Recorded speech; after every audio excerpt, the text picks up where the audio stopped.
First, Let's I'm part of this program and our distinguished speaker, and 1 year my senior and École Normale is Thierry Coquan.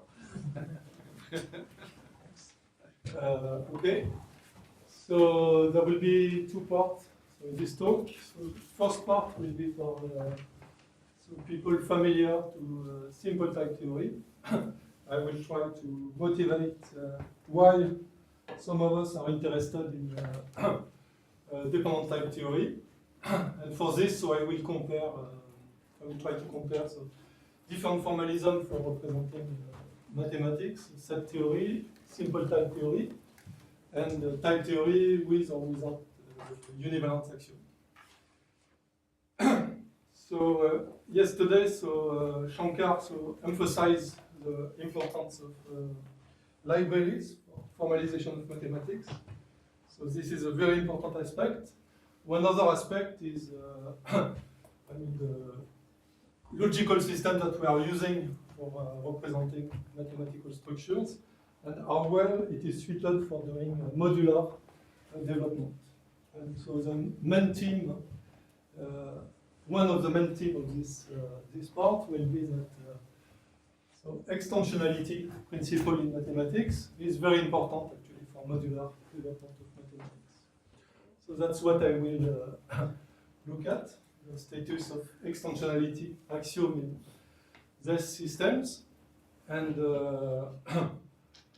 we will see actually that there is a kind of stratification. So set theory and simple type theory are, satisfy some form of extensionality. And the univalence axiom can be seen as a very strong form of extensionality axiom. So that's why we are interested. That's why this can be interested in formalization of mathematics, because extensionality is important for modular. So since this is an important principle, it's natural questions if it can be justified. So this has been done by, for simple type theory by Robin Gandhi, actually. So he showed, he developed a relative consistency proof of simple type theory with extensionality, relative to simple type theory without extensionality. So I will try to explain the connections between this and some model of univalence. Okay, so first, Church simple type theory.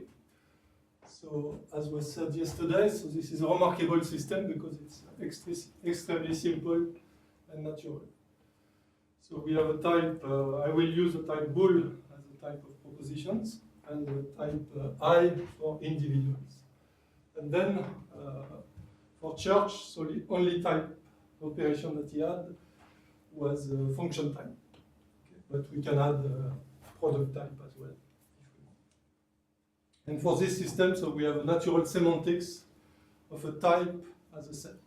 Okay, so there is a clear correspondence in this sense how to interpret type as set. And we'll explain later how to interpret set as types. I mean the connection, the reverse directions between types and sets. So some remark, about notion of function that we have in simple type theory. So in simple type theory, so this type of function is abstract. So we don't say that the function is a functional graph like in set theory. So this notion of abstraction will be important for type theory, for modular aspect of type theory. So what we have, how to introduce a function in this system is by a mechanism of lambda abstraction, or explicit definitions, which is this one. And so I assume that everybody in this audience is familiar with this way of defining function in simple type theory.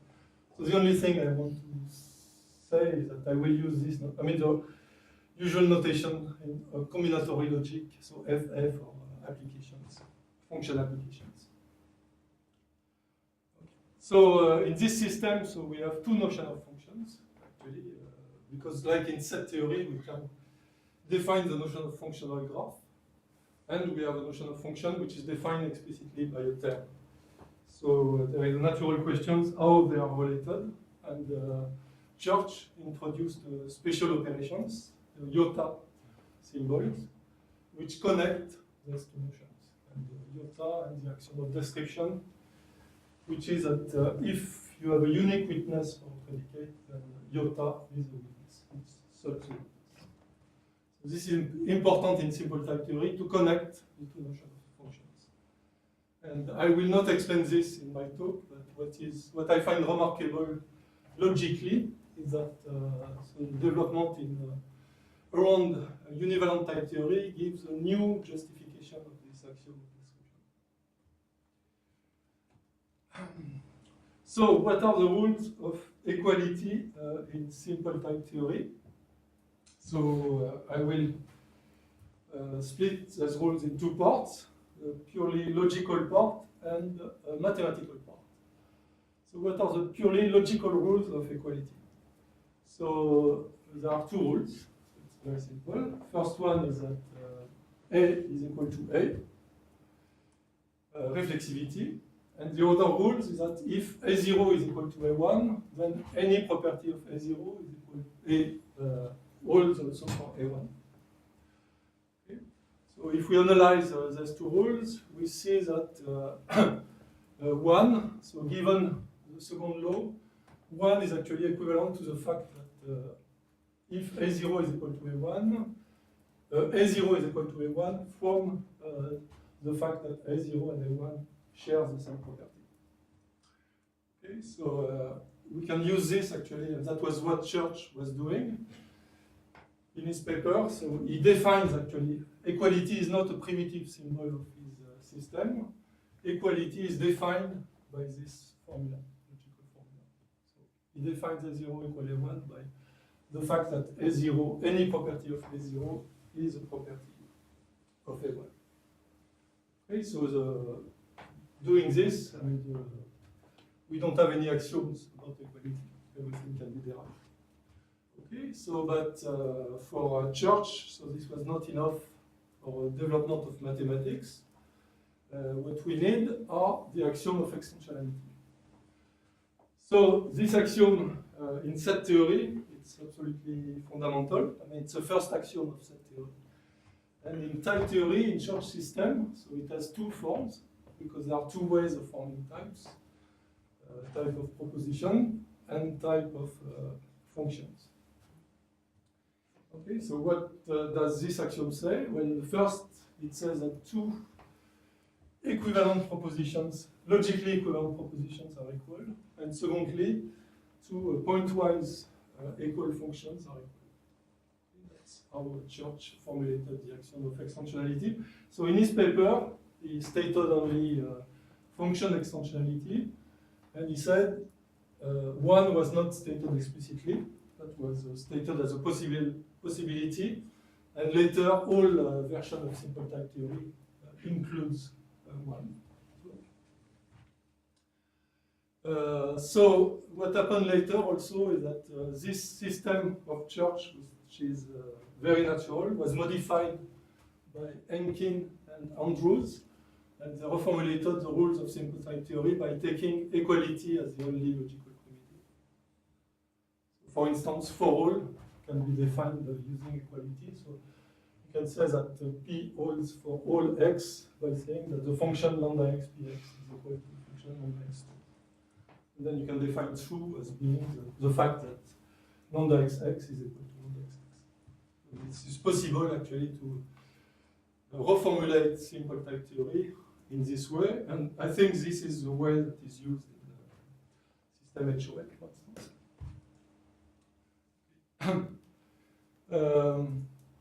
So there's two axioms of extensionality, so they are really important for modularity of reasoning. So if we prove something about a function f and another function g is pointwise equal to f, we can replace f by g and conclude that the property also holds for g. Okay, so that's very important for modularity. Similarly, if we prove that p is logically equivalent to q, we can replace p by q in any context. Okay, so this is really important, and this is not valid in dependent type theory without univalence. Okay, so in dependent type theory, we don't have these two principles.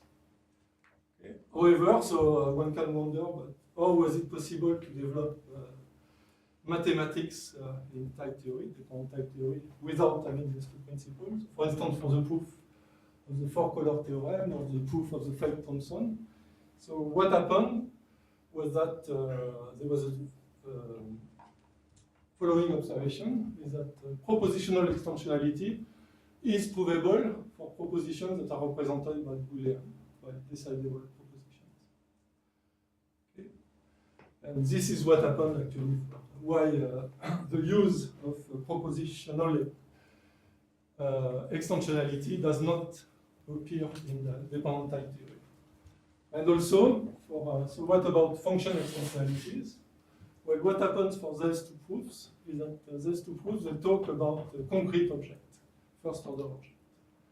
Okay, and the fact that objects are first order implies that we don't really need the function extensionality, because we will never really need to talk about functions, or not in an essential way.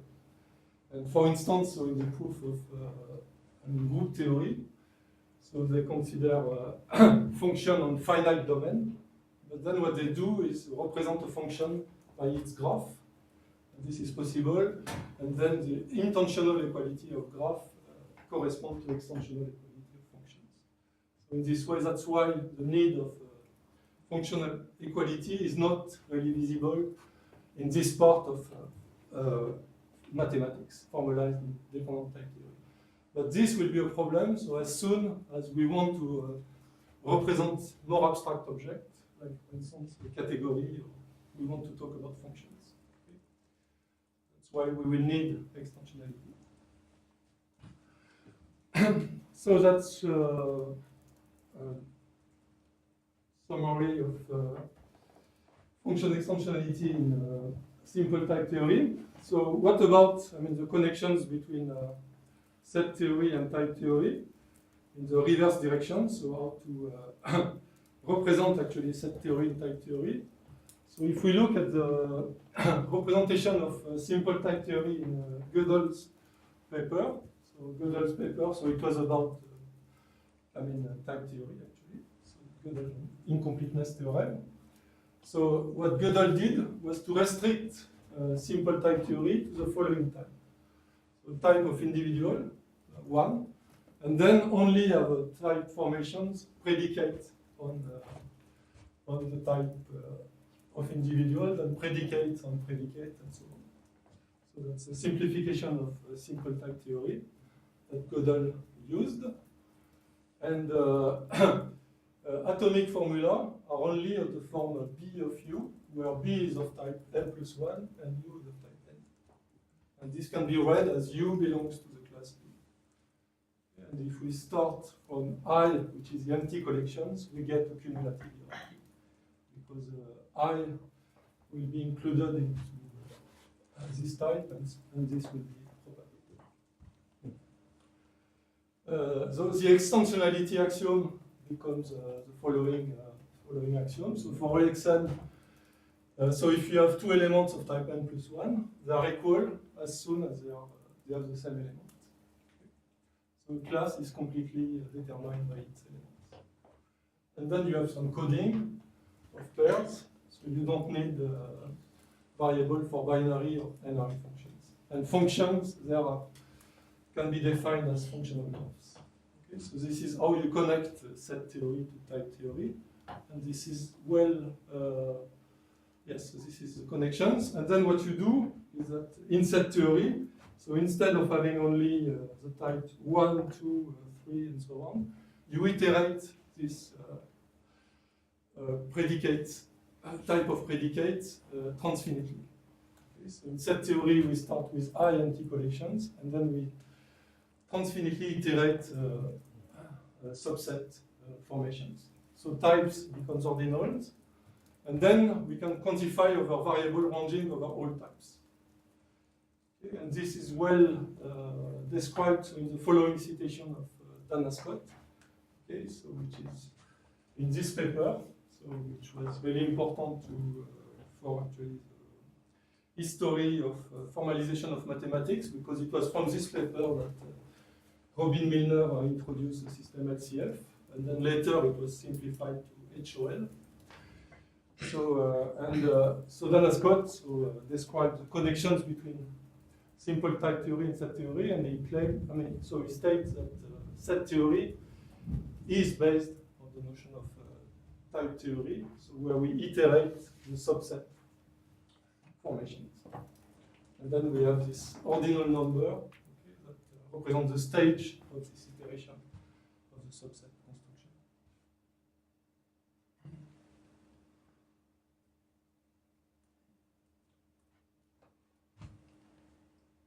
So that's how to connect set theory and type theory. So now we are going to look at something that cannot be represented nicely in a simple type theory. And this is how to talk about collections of collections. Okay? So how to talk about collections of mathematical structures. And there will be two issues there. So how to represent a collection of mathematical structures, for instance, a collection of groups. That will be one question. The second question will be when two such structures can be or should be identified. Okay? And so these two questions are fundamental for modularity, and the answer to the second questions will provide a new and important form of extensionality principle. And this principle is closely connected to study in computer science, so the importance of representation independence results for modular development of programs. So we will have something which is closely connected to this idea. Okay, so we want to talk about algebraic structures and collection of algebraic structures. For instance, collection of groups, collection of lattices. So what are these structures? So they are set or type equipped with some operations and relations satisfying some property. Okay? And so when to identify two such structures, the answer is provided by mathematical practice. So mathematical practice says that the natural way to identify two structures is when they are isomorphic. Okay? So for instance, the notion of initial structures, we have a uniqueness up to isomorphism. Okay, so at this level, so identification should be isomorphism. So this is a level actually of structure which has been considered by Bourbaki in his theory des structures. So for instance, two isomorphic group, G and H, so they satisfy, so the remark is that they satisfy the same structural property. So if G and H are isomorphic, so if G is abelian, we know that H is abelian as well. If G is solvable, then we know that H is solvable. So in set theory, it doesn't quite work, because we can ask questions about the group that talks about the elements of the group. So for instance, we can ask, does the number pi belongs to the set G? And this can be true for G and not true for H, despite the fact that G and H are isomorphic. Okay, so because of this, so this is a problem actually for modularity. And because of this, so Bourbaki introduced the notion of transportable properties. Okay, that are the properties that can be transported along isomorphisms. Okay, and this has a long history, so this goes back at least to Russell relation arithmetic. He considers this kind of why notion of isomorphism is important. Okay, so at the next level, so that's one level, and so this notion of identification is important for modular reasoning. So next level will be collection of collections. So for instance, the collection of all groups on one side, collection of all sets on the other side. Can we identify these two collections? Okay. Or when are two such collections considered to be the same? And there again, so there is an answer coming from mathematical practice, and I will illustrate it on the following example, on two examples. So first example will be the two following collections. So if we have B a set, we can look at the set of family of sets over the set B on one side, and the collection of all sets above B, so a set X together with a set Y together with the functions from Y to B.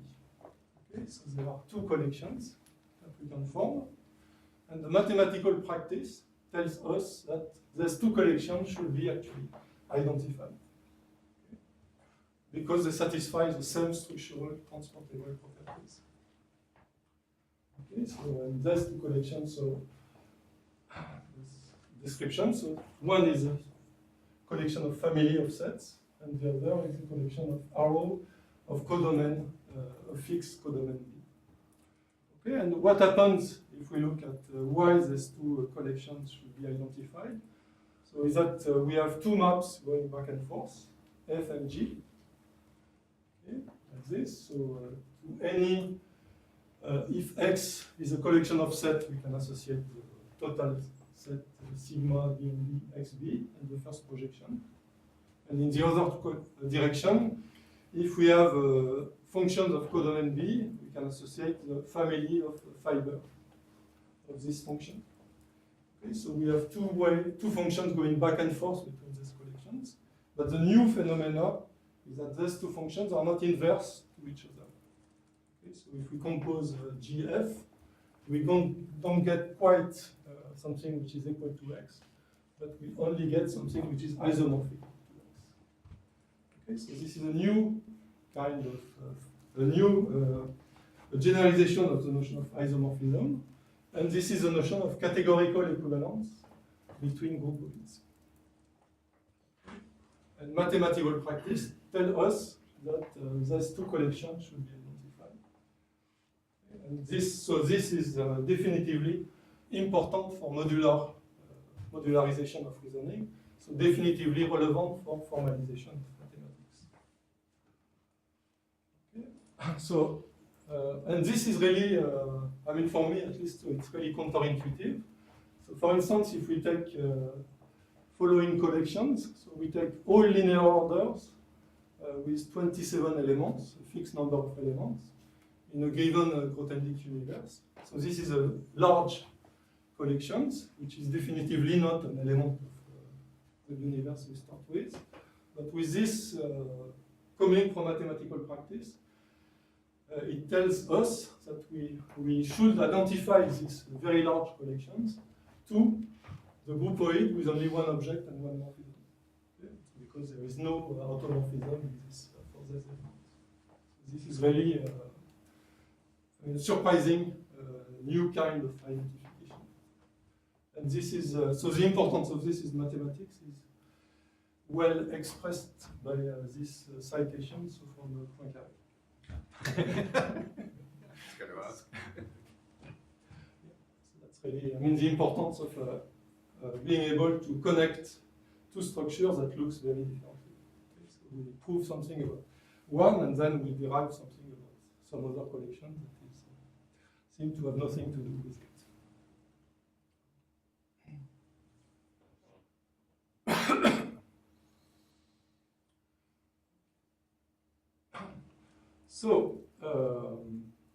So the question is how to represent this notion of identification. And this is not really well represented in set theory. Okay, so if we look at where collections of groups is represented in set theory, so it's represented using the notion of Grothendieck universe. Like a Grothendieck universe is a set as any other set.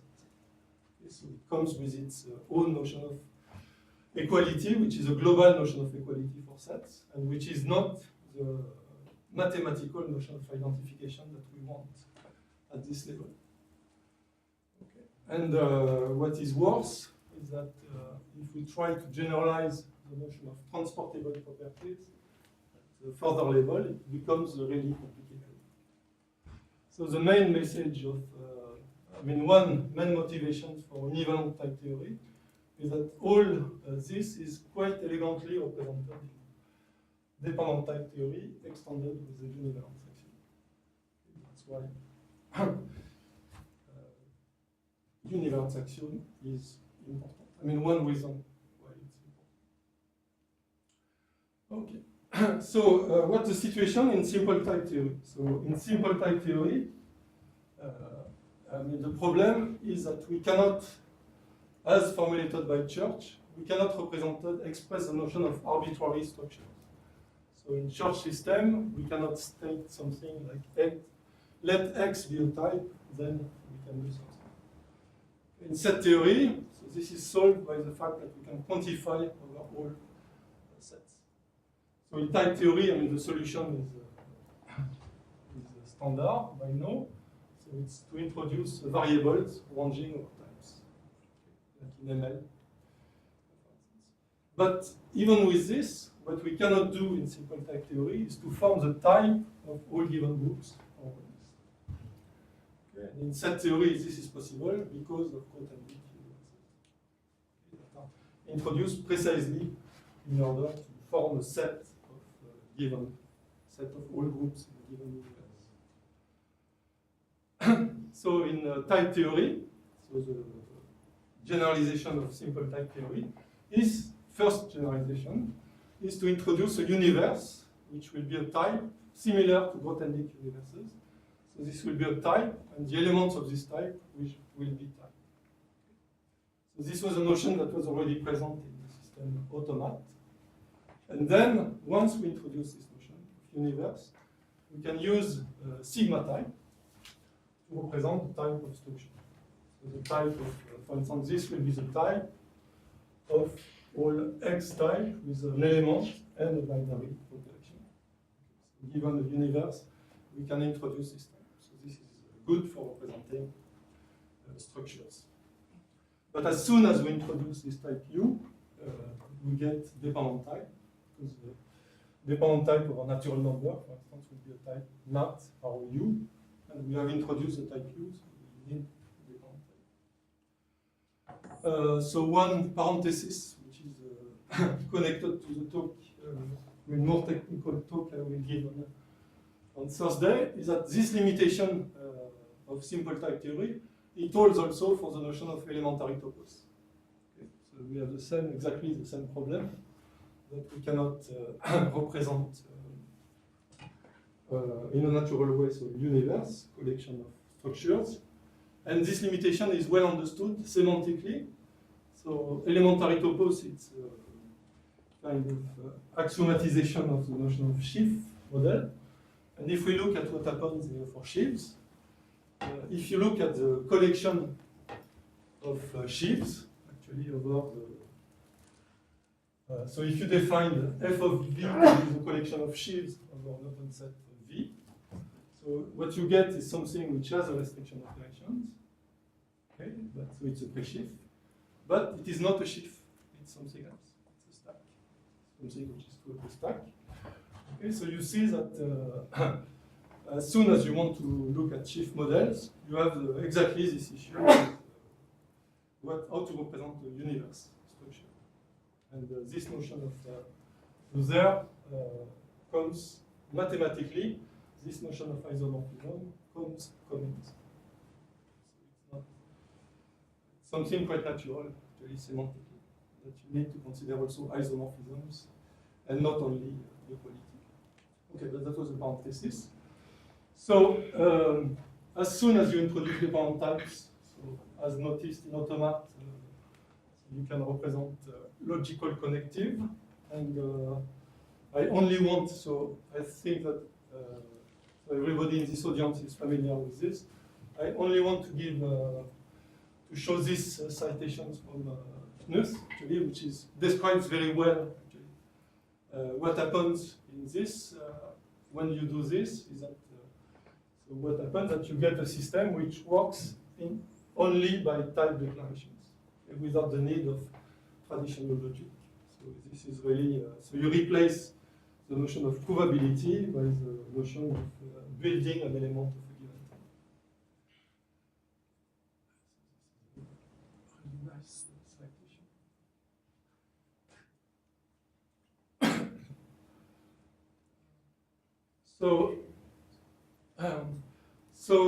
But no, so we know how to represent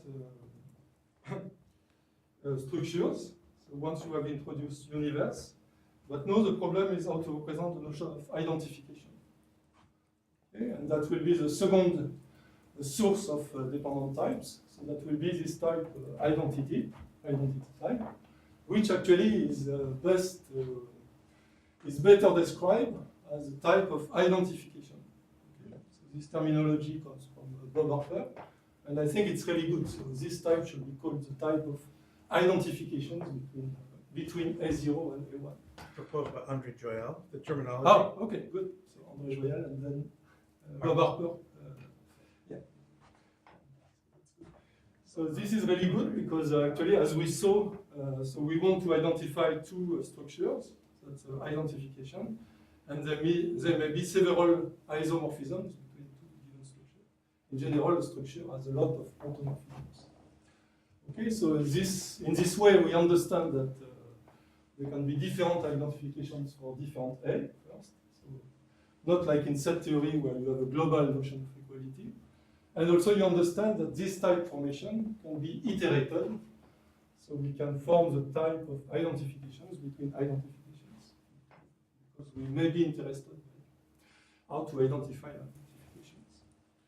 Okay, and this is like universals. This introduces different types in calculation. Okay, so, and with this type of identifications, now we can define actually some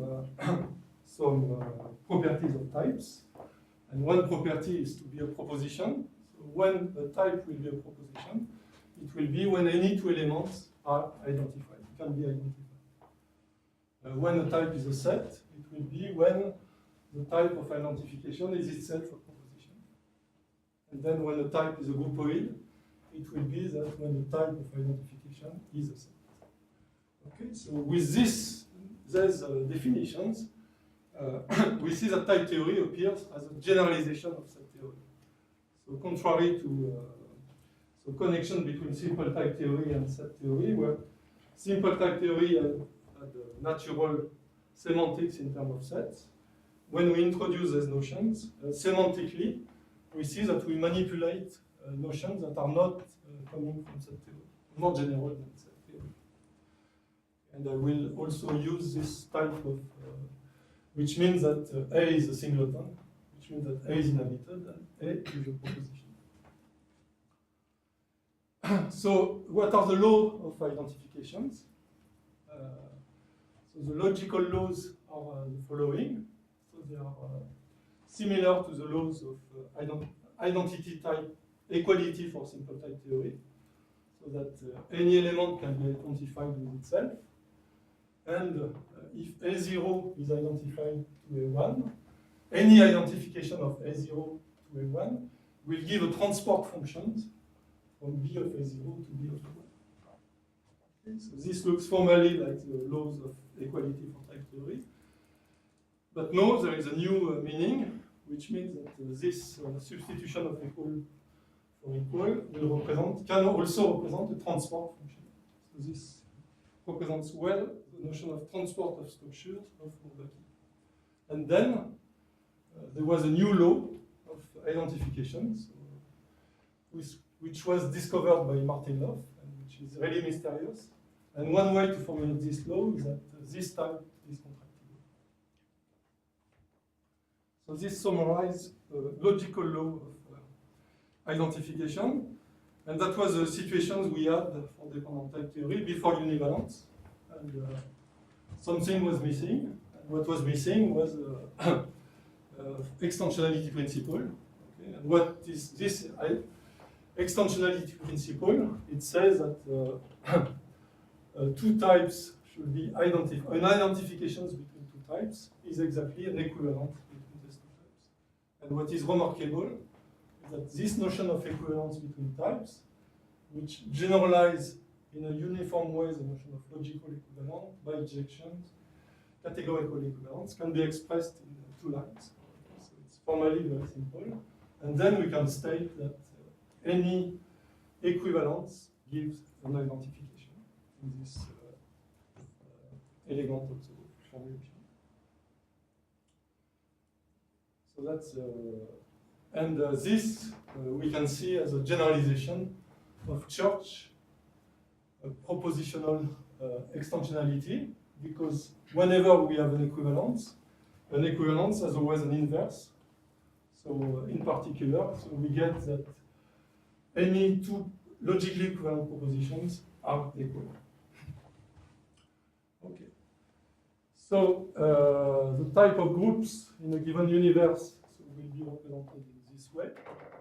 And so what is an important property of type theory is that when we use this, so it's like abstract data type in computer science, we don't have access to the internal structure of G. So we cannot ask, does 0 belongs to G, for instance. In this way, we get a good modular representation of structure. And so this is remarks, so that type theory is more abstract, modular than set theory. In simple type theory, so we have one extensionality axiom for each possible type formation, proposition of function types. So we can think of univalence axiom as giving the form of extensionality for the universe. And one remark by one theorem of Voivovsky is that this implies function extensionality. So contrary to simple type theory, where we need propositional extensionality and function extensionality, in type theory, univalence implies function extensionality. Okay, so that was the first part of the talk about general, description of extensionality axiom as a modularity principle, and the fact that the univalence axiom is a strong form of extensionality, which should be important for modular formalization of mathematics. So now I will describe very quickly some remarks about very general remarks, so not too technical, about how to justify in some way, so how to interpret extensionality axiom. So I will, as I said, so for simple type theory, this was done by Robin Gandy in his PhD thesis. And the idea is to notice that every operation of type theory is extensional. So whatever you can form in type theory, you will form only extensional objects. So what does that mean? That means, so let's give an example. So in type theory, we have quantifiers that are functional of this type. Okay? So the remark of, starting remark of Russell and Robin Gandy is that this operation is extensional. Okay? So what does that mean? That means that if we have P and Q that are extensionally equal, predicates on I, so that means that Px and Qx are logically equivalent for any x, then for all P and for all Q are logically equivalent. And this can be proved in simple type theory with extensionality. So this is the starting point of relative consistency proof. In simple type theory, you can only build extensional object, so you will be able to justify extensionality. And this is what you can do by internal model construction. So ideally, we would like to do the same for dependent type theory. So we would like to have internal justification of univalence axiom by internal model construction. So we can. So what I will describe that we can almost do this, but not quite. So that's, but it's almost works in this way. So I mean, the first attempt is to do it in one step, like in simple type theory. So to have a relativization of types so that we are sure that we manipulate only extensional constraints. So this I don't know how to do, and I don't know if it's possible. But instead, we will do something in 2 steps. So first step, we will build a relational model of type theory, where a type is interpreted not by a type, but by a type with a relation, and a relation over this relation, and so on. And this is described as mathematically in a simple way. So formally, it's quite simple. It's a Preshift model of type theory, which can be seen as a higher order generalization of the reflexive graph model of type theory. So type is interpreted by a relation with a relation of relation, but everything is reflexive. And that's what is important. So that's the obstacle to do it directly, is that you have first to do reflexive relation. So this can be done formally as a Preshift model. And in this model, we have actually internalization of the type of relation on the type, which can be seen as an exponential, actually a to the I, where I is a special Preshift, which represents the interval. Okay? So with this first step, we can represent the notion of identification as path, which will be represented by functions from the interval to the type A, but we will have only the reflexivity part, the laws of identification. So what is missing is this part, okay, that transport part. Okay, so it's not the case with this very simple model. What we have is only reflexive relation, but we don't have the transport principle. So what to do next? And all this, as I said, so it's a Preshift model of type theory, and this is really actually formally simple. How does it work? The context is interpreted by the Preshift. The dependent type is interpreted by a Preshift on the category of elements of gamma, and this is interpreted as a global section. And then it's by now it's standard to interpret the universe. If we have a Grothendieck universe, U, so U of X will be the collection of U Preshifts on the category of element of X seen as a Preshift. So that's formally very simple. I mean, this part is very simple. So, what we need is this reflexivity transport principle, which is actually the same question as how can we generalize the notion of equivalence relation. What we need is a higher order generalization of equivalence relation. And there, so surprise, is that the answer comes from a topology. So what we get in this model are things that are appears in topology, this notion of cubical set. And from topology, actually, some people have designed a notion of generalization of equivalence relation. And this was formulated I think, by Eilenberg, okay, which started from this topological property, and he abstracted it to this homotopy extension lemma, okay, which is a property that spaces satisfy, coming from this retract property. And then what he noticed was that you can develop topology, algebraic topology, in an axiomatic way, starting from this homotopy extension property. Okay, so the idea will be that this homotopy extension property actually is what we want, how to formulate the notion of equivalence relations, and how to get the transport principle. So this Eilenberg condition can be expressed internally in the model in this way. So I don't want to go into the detail, but so it's possible to formulate this Preshift model Eilenberg's condition, and this condition will imply what we want, the transport principle in this. Okay.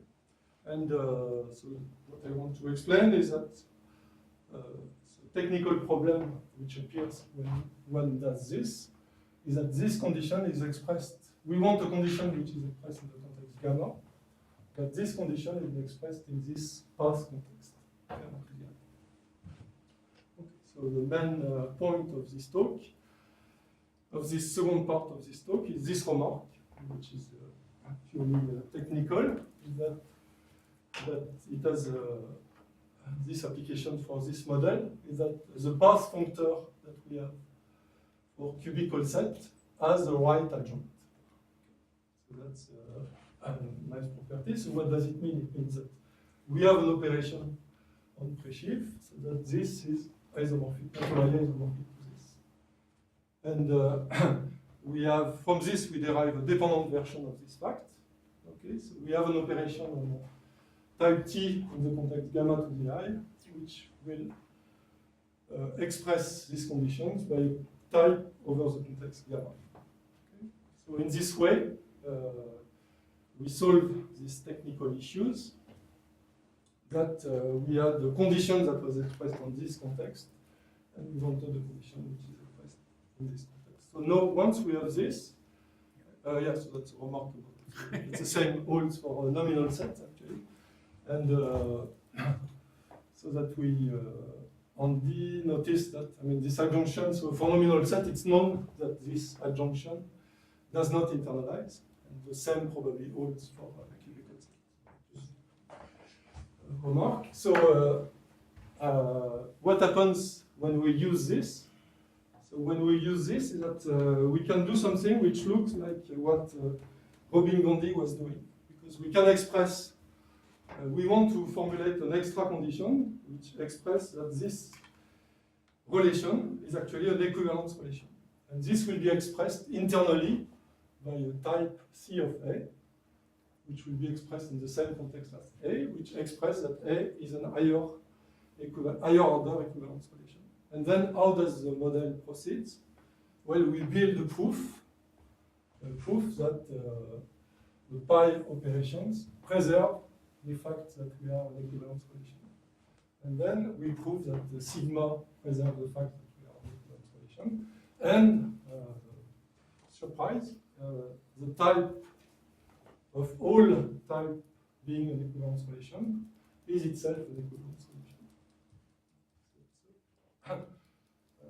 Last part. So, and now, once we have this, it's a purely syntactical operation. We have the following situations. We have type theory with this predicate C, which is stable by type forming operation, and so that sigma x in U, C of x, itself satisfies C.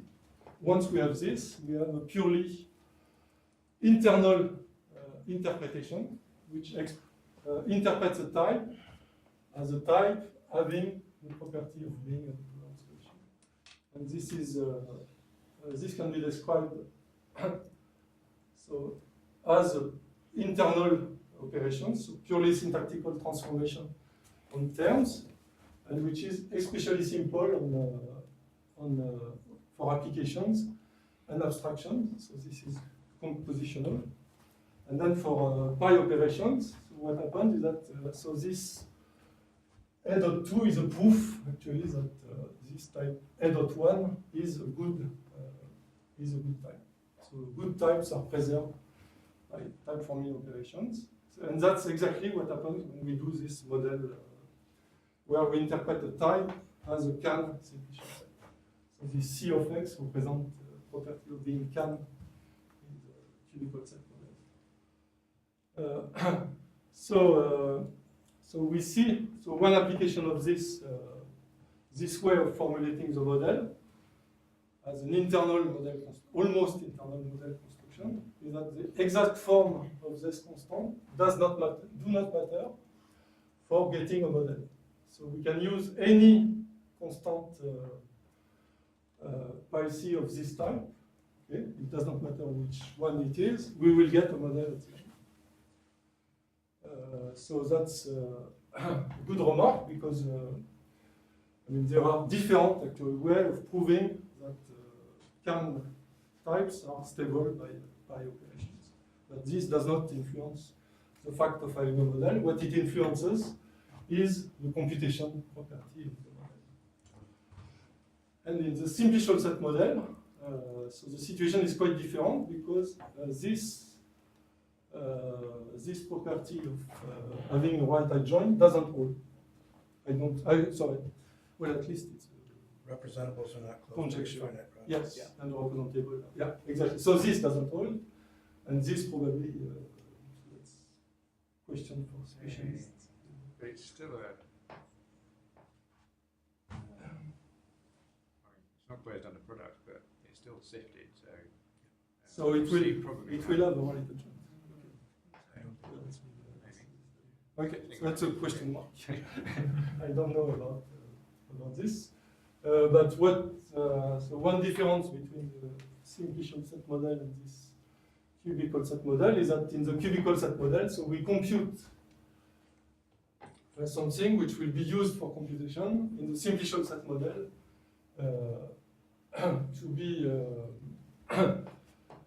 to satisfy this C of A is defined as a property and not as a structure. Okay. So that was a very quick description, but it was, I mean, second part was for specialists in model of type theory, and I will stop.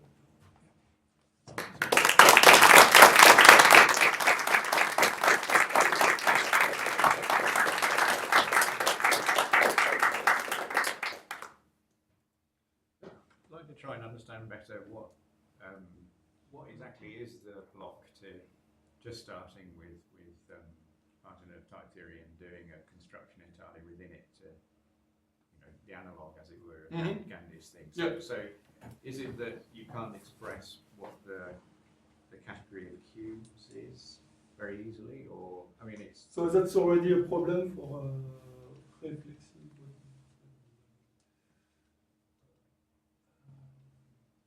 So it's already a problem for reflexive graph. So it's not clear how to do the reflexive graph model in an internal way. And the problem is with expressing reflexivity. This you can express, that the graph is reflexive. yeah. But when you want to express the notion of morphism between reflexive graph, you have to ask, what about the proof of reflexivity? Yeah. Should it be sent? So it should be sent to the proof of reflexivity, but with propositional or Yeah. judgmental It equality. should be sent on the nose to. On the nose, yeah. But this you cannot express internally, and that's a problem. And if you start to express it as a propositional equality, it's not clear what's going on. And so there are work by Boss and Edberg actually on this, looking at the reflexive graph model, trying to do it internally. And this is work in progress. Maybe this will work. But so far, I don't know anybody. Describe this as a model.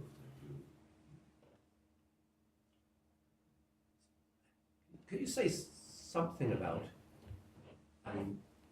this? I mean, in the original Gandhi thing, Yeah. you're really using partial equivalence relations. Yeah. So, why does that partial equivalence relation disappear from? Yes, because you first you interpret reflexively. Yeah, so actually it will be interesting to look at the connections between. You can do this as other description of for simple type theory. First doing reflexive, you interpret the type as a reflexive relation, and then you prove by induction on the type that this reflexive relation is an equivalence relation. Yeah.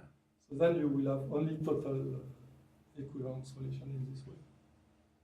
But you're right. So Gandhi, Gandhi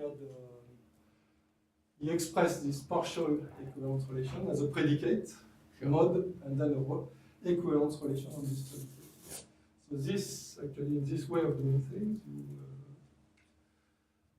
you consider only total equivalence relation. So that's a good point.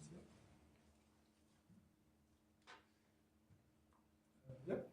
So Kreska Pocket and I do actually have a version of the reflexive graph model, which is in our preprint on the homotopy theory of type theories. Sorry, is We do have a slightly different version of the reflexive graph model Oui. in our preprint on the homotopy theory of type theory. So I don't know if it's close enough to yeah. the one that you were looking for that it might work for your purposes. So then you should So maybe definitely talk about talk that. with Edberg and Boss. And Yeah, we should. I am really interested in this, yes, that's really interesting. Because hopefully it can be generalized to once we have reflexive graph, we should have maybe the next step. Yeah.